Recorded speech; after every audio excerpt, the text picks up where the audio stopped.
আর বুঝায় নতুন আয়ো অনেক হয়েছে আয়ো আইতাছে হেয়ার পালিশমেন্ট হইতাছে আয়ো ইয়া থাকুক আয়ো আয়ো বড়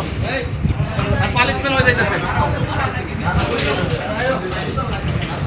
সে বুঝতে কোনো চেষ্টা করতেছে না সে যেটা বলছে তার কাজ তারই আচ্ছা বুঝবো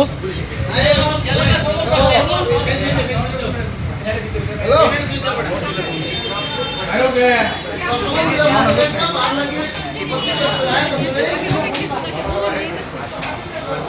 তারপরে সে